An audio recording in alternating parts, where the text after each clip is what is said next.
In Kenya, authorities are holding 8 people in connection with the siege of Islamist militants on a Nairobi shopping mall that killed 67 civilians and soldiers.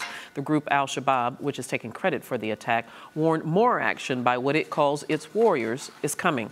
Families of the victims from the mall, including Kenyan President Uhuru Kenyatta, are burying the dead, and as Keon Williams tells us, praising the heroes.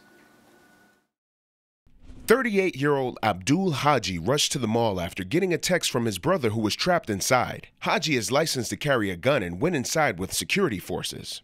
The scene unfolding inside shocked him.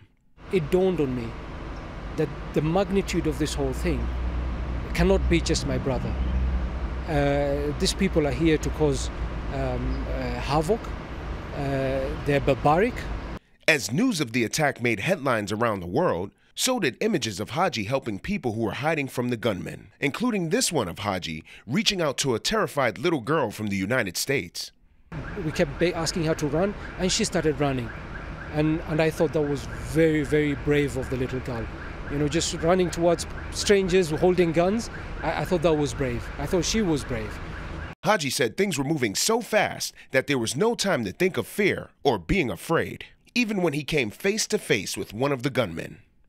He was looking at me and I was looking at him, and he was taunting me in Swahili, telling me to come closer. He was saying, "Kuja, kuja." And I thought, this guy is crazy. He thinks this whole thing is a joke or a game, you know. So I quickly duck, and I'm thinking, let me shoot at him. So I come back up again, and he's gone. Haji is a Muslim and condemned the massacre. Jihadist. I mean, even jihad in Islam has rules of engagement, and the basic rule of engagement of jihad is that you cannot kill a woman, you cannot kill a child, you cannot kill an elderly person, you cannot kill an innocent person who's unarmed. So where are they getting their teachings from? Haji is being called a hero in Kenya, but he says any Kenyan in his position would have done the same thing. Keon Williams, Arise News. As we reported yesterday, the terrorist group Al-Shabaab's been recruiting young men from the immigrant community in Minneapolis known as Little Mogadishu. Abdimalik Mohamed is a spokesman for a local group working with young people in the community called Joog, and he joins us now via Skype. Thank you so much, Abdimalik. I do appreciate your time. I want to ask you this first. Can you just describe the characteristics of the Somali community there in Minneapolis?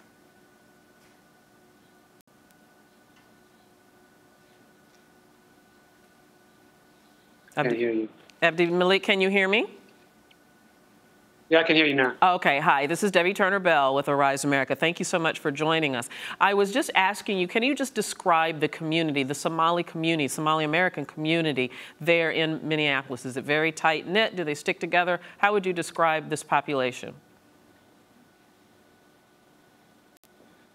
This community is very community, family-oriented, business-oriented, civic engagement. They've done a lot of work in America in the time that we have been here.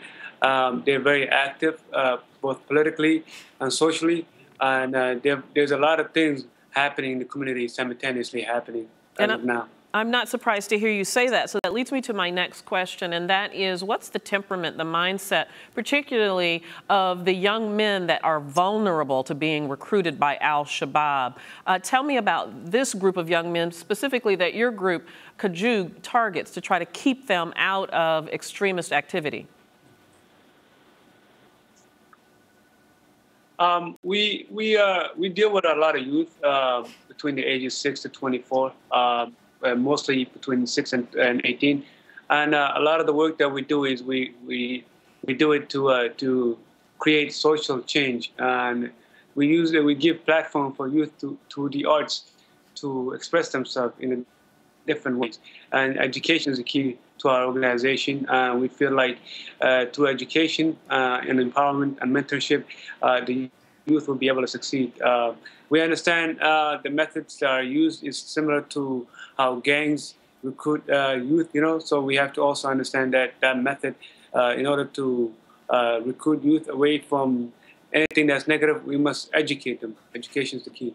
Abdimalik, I'm wondering, are you familiar in a personal way or specific way with any Somali-American young men that have joined Al-Shabaab or traveled abroad to Somalia or Kenya to participate in their activities? No, ma'am. I don't know them personally, but obviously the cases have shown previously that individuals might be they're from Minnesota. As of right now, what happened in Nairobi, Kenya, we don't know yet as far as what kind of individuals are involved yet. So we'll wait and see. But by your estimation, what should the U.S. be doing as a country? What should our government be doing as a country to assist an effort like yours to keep from radicalizing young Somali Americans?